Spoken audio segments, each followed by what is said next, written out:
IO ఎవరైతే ఉన్నారో మురళికి చాలా స్పష్టంగా చెప్పారు.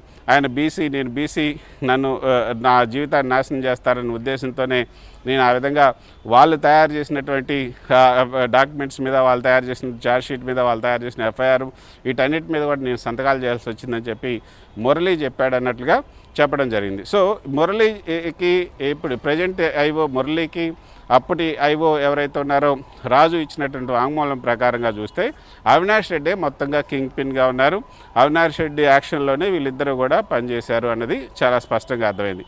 ఇక ఇందులో చెప్పినటువంటి అంశాలు ఏ విధంగా బయటకు వచ్చాయి, అసలు కృష్ణారెడ్డి ఇచ్చినటువంటి ఫిర్యాదులో చెప్పినటువంటి అంశాలు అన్నీ కూడా ఏ విధంగా బూటకమని తెలిసాయి అనటానికి ససాక్ష్యాలతో, అంటే సీసీటీవీ ఫుటేజులతో పాటు అప్పుడు అసలు ఆయన చెప్పినటువంటి అంశాలు, రామ్ సింగ్ తన్ను బెదిరించాడు, ఏ తారీఖులో బెదిరించాడు అని కూడా ఆయన చెప్పారు. 2021 ఆగస్టు 12వ తేదీన, 2021 నవంబర్ 30వ తేదీన రామ్ సింగ్ కడపలో నన్ను పిలిచి పలానా చోట, అంటే అక్కడ కడప ఏదైతే గెస్ట్ హౌస్ ఉందో ఆ గెస్ట్ హౌస్కి పిలిచి నన్ను బెదిరించాడని చెప్పారు. కానీ ఆ రోజుల్లో అప్పుడు సీసీటీవీ ఫుటేజ్లు ఇవన్నీ పెడితే అసలు ఆ రోజుల్లో అసలు ఆయన అక్కడ వచ్చిందే లేదు, రామ్ సింగ్ కూడా అక్కడ పోలీస్ స్టేషన్లో ఉన్నదే లేదు. తర్వాత ఢిల్లీకి కూడా నన్ను పిలిపించారు 2021 మార్చి 3వ తారీఖు, మార్చి 31వ తారీఖు రెండుసార్లు ఢిల్లీకి సిబిఐ పిలిపించి అక్కడ రామ్ సింగ్ నన్ను వేధించాడని కూడా చెప్పాడు. దానికి కూడా ఆధారాలు లేవు. అంతేకాకుండా 2021 అక్టోబర్ 18న ఏదైతే రాజశేఖర రెడ్డి తనకు ఫోన్ చేస్తే నేను హైదరాబాద్ వెళ్ళాను, హైదరాబాద్లో నా ఫోన్లు తీసుకున్నారు, తర్వాత నన్ను రామ్ సింగ్ ఎట్లా చెప్తే అట్లా చెప్పమని చెప్పి వినమని చెప్పి అన్నారు, నేను వినలేదు.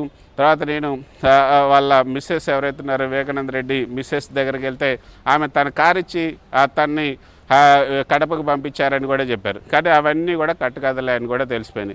సో అసలు ఆయన అంటే ఇప్పుడు రామ్ సింగ్ 3rd డిగ్రీ కూడా ఉపయోగించాడని చెప్పారు. మరి 3rd డిగ్రీ ఉపయోగిస్తే దానికి సంబంధించినటువంటి ఫోటోలు కానీ, లేకపోతే ఇట్లా నన్ను వేధించాడు ఈ విధంగా చెప్పాడని చెప్పి మీడియాకు వచ్చినటువంటి ఆధారాలు కానీ ఏమీ లేవు. తర్వాత ఆయన ఫోన్ను కూడా ట్రాక్ చేస్తే ఆ సందర్భాల్లో అక్కడ ఆయన లేనట్లుగానే తెలిసింది. మొత్తం అసలు వెంకటకృష్ణారెడ్డి చెప్పినవన్నీ కూడా కట్టుకథలే అని చెప్పింది.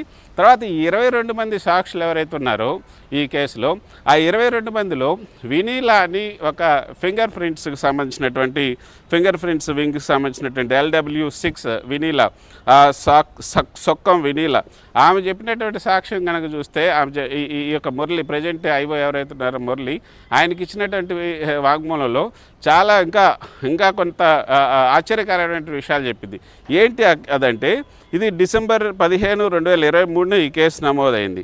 అయితే జూన్ 8వ తేదీన జూలై 8వ తేదీ 2023, అంటే ఒక 6 నెలలకు ముందే వీళ్ళు ఎస్పీ ఆయన ఎవరైతే KKN Anburajan SP, Kadapa SP, ఈ సొక్కం వినీలాకి ఫోన్ చేసి ఆ ఫింగర్ ప్రింట్స్ ఏవైతే ఉన్నాయో అక్కడ దొరికినటువంటి ఫింగర్ ప్రింట్స్, తర్వాత ఈ కేసులో ఎవరైతే ఈ యొక్క అనుమానితులు ఉన్నారో వాళ్ళ ఫోటోలు, తర్వాత అక్కడ సేకరించినటువంటి వస్తువులు ఇవన్నీ ఏవైతే ఉన్నాయో అవన్నీ నాకు కాపీ ఒకటి పంపించు, సిబిఐకి పంపించాలని చెప్పి ఆయన అడిగాడట.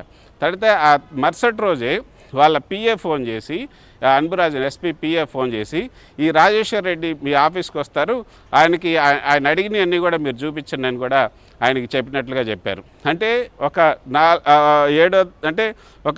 4-5 నెలల ముందే ఈ ఎఫ్ఐఆర్కి సంబంధించి, లేకపోతే వీళ్ళ మీద కేసు బనాయించడానికి సంబంధించినటువంటి ఒక పూర్వ రంగాన్ని వాళ్ళు సిద్ధం చేసుకున్నారు.